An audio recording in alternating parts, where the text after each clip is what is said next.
Hello everyone, welcome to my channel Akash K blogs. सगळ्यात पहिल्यांदा तुमचं कॉंग्रॅच्युलेशन्स, तुम्ही जी-एम-सी मध्ये आलात. तुमचं फायनली ॲडमिशन झालेलं आहे जी-एम-सी मध्ये. त्यासाठी आमच्या सर्वांकडून तुमचे हार्दिक हार्दिक अभिनंदन. खूप मोठं काम केलं असं वाटू नका, कारण जी-एम-सी मध्ये प्रत्येक जण एमबीबीएसच असतो. प्रत्येक जण नीट क्लिअर करून आलेला आहे इथं. त्यामुळे तुम्ही काय असं जी-एम-सी मध्ये वेगळा आहे असं समजू नका. तुम्ही बाहेर वेगळा आहे 100%, क्रीम ऑफ सोसायटी आहे तुम्ही, पण इथं जी-एम-सी मध्ये ॲव्हरेज आहे. तर आपण ह्या व्हिडिओचं बनवायचं कारण म्हणजे की भरपूर आम्हाला असे मेसेज आले, क्वेश्चन आले, की जीएमसी मध्ये आलोय खरं, पण आता खरेदी काय करू? काय असं सामान घ्यावं लागते? असे काय कपडे घ्यावे लागतील? शूज, फर्स्ट इयर मध्ये बुक्स कुठून घ्यायचे? जीएमसी मिरज स्पेसिफिकली जर बोलायचं झालं, बुक्स आणि जे अप्रॉन आणि तुमचं डिसेक्शन किट काय असेल ते मी सांगणार आहे. सगळ्यांची लिस्ट, लोकेशन टाकणार आहे खाली.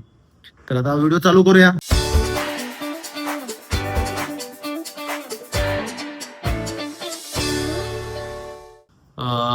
कपड्यांचं तुम्हाला सांगायला झालं तर फर्स्ट इयरला तुम्ही कंपल्सरी फॉर्मल्स घातले पाहिजेत, कारण तुम्हाला इथं ओळखता, बाकीच्या सिनियर्सना पण ओळखता आले पाहिजे की तुम्ही ज्युनियर आहे किंवा फर्स्ट इयरचे आहे.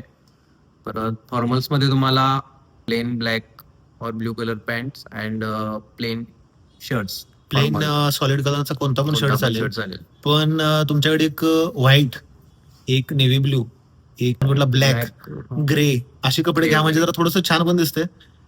लाईट ग्रीन घेऊ शकता, स्काय ब्ल्यू घेऊ शकता, सगळं व्यवस्थित कलर घ्या. फक्त तर लाल भडक असे कलर्स घेऊ नका शक्यतो, कारण आपण आता मेडिकल कॉलेजला आलेलो आहे. जरा एक स्टँडर्ड असतं मेडिकल कॉलेजच्या मुलांचं. हे काय छपरीसारखे कलर घेऊ नका.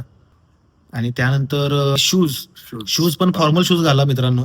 हे क्रॉक्स वगैरे चालणार नाहीत आपल्याकडे. आता नीट क्लिअर करून आलोय, जरा डॉक्टर झालोय असं वाटायला पाहिजे. कपडे त्याप्रमाणे घाला तुम्ही, असं कसं पण फिरू नका. आणि अजून काय, हा शूज तुम्हाला इथं डिमार्ट आहे जवळच. मला वाटतं 2 किलोमीटर अंतरावर डिमार्ट किलोमीटरवर आहे. तुम्हाला इथे भेटून जातील स्वस्तात, 300-400 मध्ये फॉर्मल शूज भेटून जातील. हा, किंवा ऑनलाईन पण बघू शकता तुम्ही. ऑनलाईन तर ऑप्शन आहेत आपल्याकडे, जास्त काय महाग जाणार नाही. आणि त्यानंतर एप्रॉन केबीज आहे इकडं. एक केबीज नावाचं एक स्टेशनरी आहे, तून एप्रॉन भेटून जाईल. किती 200 रुपये पर्यंत भेटून जाईल, जास्त महाग. White plain. आणि ज्यांना शिवून घ्यायचं नाही एप्रॉन, त्यांनी एक काम करा, सध्या एप्रॉन घेऊन टाका. आणि त्यानंतर ज्यावेळेस तुम्हाला टाइम भेटेल निवांत, त्यावेळेस फ्रेश कापड घेऊन परत एप्रॉन. तुम्हाला एकापेक्षा जास्त लागणार एप्रॉन एकच नाही घ्यायचं, 2-3 घ्यायचे. सध्या एक घ्या, बघा क्वालिटी कशी आहे काय. फर्स्ट इयर मध्ये तुम्हाला असते 3 विषय: एनॅट, बायोकेम आणि फिजिओ. एनॅट साठी महत्वाचे बुक्स तर महत्वाचे आहेतच, पण त्यापेक्षा अजून एक महत्वाची गोष्ट आहे की डिसेक्शन किट आणि ग्लोव्स. हे सगळं स्टेशनरी भेटून जाईल. केबीज नावाचं एक शॉप आहे, तिथे एप्रॉन पण भेटतं.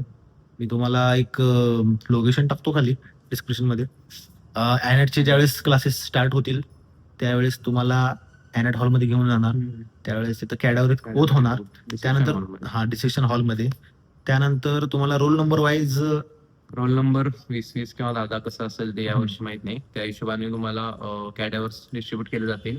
तुम्ही त्याच पूर्ण वर्षभर त्याच बोर्ड कॅडॅव्हरवरती तुम्हाला डिसेक्शन करायचं आहे. कॅडॅव्हरचं कसं प्रिझर्वच करतात फॉर्मेलिन मध्ये, त्यामुळे फॉर्मेलिनचा थोडासा असा उग्रवास असते. त्या उग्रवासामुळे तुम्हाला कसं होतं, कधी कधी नॉशिया होऊ शकते किंवा डोळ्यात चरचर करते. काही लोक तर ते कॅडॅव्हर बघून ना चक्कर येऊन पडतात. हे सगळं नॉर्मल आहे. ते पहिल्या दिवशी तुम्हाला हे सीन बघायला भेटणारच आहेत, त्यामुळे त्याचा काही इतका इश्यू नाही. त्यानंतर आपले बुक्स बद्दल सांगायचं म्हणलं तर, एनॅटला बीडीसी म्हणून बुक आहे, ते सगळेजण तेच यूज करतात आणि तेच बेस्ट आहे, कारण त्याचे डायग्राम, प्रेझेंटेशन वगैरे छान दिलेले आहेत एकदम. BDC compulsory. फिजिओसाठी गायटन सांगते सगळे लोक, पण सेम्बू घ्या असं आम्हाला वाटते, कारण म्हणजे एक्झाम, फायनल एक्झामला ते उपयोगाला येतं. नंतर बायोकेम साठी कोणतं आहे ते, सत्यनारायण बुक आहे. मग हे सगळे बुक आपल्या रत्नाकर मध्ये भेटतात. रत्नाकर आहे लक्ष्मी मार्केटला. मी लोकेशन टाकतो वाटले सर खाली डिस्क्रिप्शन मध्ये. जीएमसी आता मिरजला आलेला आहे किंवा कुठल्या पण जीएमसी ला गेलेला आहे. आता नीटचा मार्क्स वगैरे सोडून द्या, कारण सगळेजण इथंच आहे. तुम्ही आता मार्क्सचा आता सोडून द्या आणि जो आता आपला सिलेबस मेन आहे एमबीबीएसचा, त्याकडे लक्ष द्या. कारण काय फरक पडत नाही तुम्हाला मार्क नीट मध्ये किती होते, कारण 650 मार्क्स वाले पण फर्स्ट इयर मध्ये फेल होतात. ज्यांना 300-350 मार्क्स असतात त्यांनी पण टॉप करू शकतो, टॉप करू शकतात. काही होऊ त्यामुळे शकतं त्यामुळे. त्या नीटचा काय आता संबंध नाही आणि तुम्ही ड्रॉप किती घेतले ते पण आता काही संबंध नाही. तुम्हाला कोणी विचारणार नाही तुमचे ड्रॉप किती आहेत. जर तुम्ही स्वतः सांगितलं तर लोकांना समजणार आहे. अगोदर आल्यानंतर तुम्हाला लगेच समजणार नाही काय शिकवा लागलीत, काय काय समजणार नाही. कारण भरपूर स्पेशली अॅनॅट म्हणलं तर इतक्या टर्म्स नवीन असेल, अजिबात थोडे दिवस काय समजणार नाही. तुम्हाला असं वाटणार की बाबा काय चालू आहे, काय नाही, मी कुठं आलोय असं वाटणार. पण थोड्या दिवसात युज टू होऊन जाईल सगळं. बाकी तुम्हाला अॅनॅट फिजिओ बायोकेम साठी युट्यूब वगैरे पण वापरा, म्हणजे त्यावर चांगले कंटेंट आहे. जसं की अॅनॅट साठी तुम्ही इसेन्शियल्स ऑफ मेडिकल सायन्स त्यांचा व्हिडिओ बघू शकता. बायोकेम साठी तर जांभूळकर सर फेमस ते आहेतच, आणि फिजिओसाठी म्हटलं तर नजीब सर किंवा प्रीती मॅम यांचे पण छान व्हिडिओज आहेत युट्यूबवरती, आणि नोट्स पण फॉलो करू शकता त्यांच्या, म्हणजे जांभूळकर नोट्स वगैरे छान आहेत. बाहेर झेरॉक्स मारून भेटतील नोट्स, पीडीएफची झेरॉक्स मारायची मस्तपैकी, बाइंडिंग करायची आणि यूज करायची मस्तपैकी. आणि त्यानंतर एक भलानी म्हणून एक विषय असते, तुम्हाला भलानी त्यामध्ये इम्पॉर्टंट क्वेश्चन असते, त्याची एक प्रिंट मारून ठेवायची. आपले पॉईंट आहेत ना ते युट्यूबवर सर्च करायची, तुम्हाला कोणता चॅनल पाहिजे त्याचं नाव टाकायचं आणि ते बघून टाकायचं.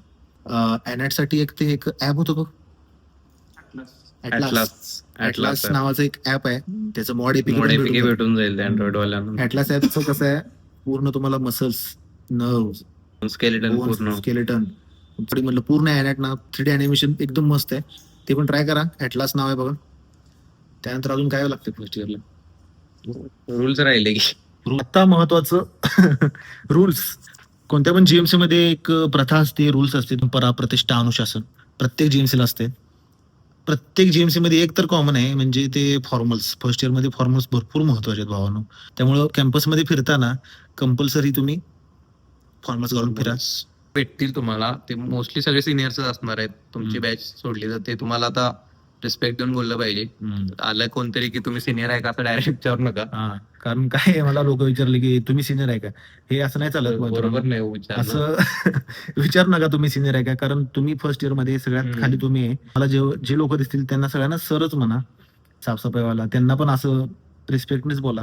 हेच आपल्याला एमबीबीएस शिकवतंय, हेच मेडिकल फील्ड शिकवते की रिस्पेक्ट कसा द्यायचा. आणि याचं बीज इथंच पेरलं जातंय फर्स्ट इयर मध्ये. तर चला आपण हा व्हिडिओ इथंच संपूया सध्या, कारण मला वाटतं जरा बऱ्यापैकी आम्ही कव्हर झालेलं आहे, कव्हर केलेल्या आहे सगळ्या गोष्टी. महत्वाचं विचारलं होतं लोकांनी खूप. अजून काय प्रश्न असतील तर कमेंट करा. इन्स्टाला डीएम करा. इंस्टाग्राम आमचं दोघांचं टाकतो खाली डिस्क्रिप्शन मध्ये.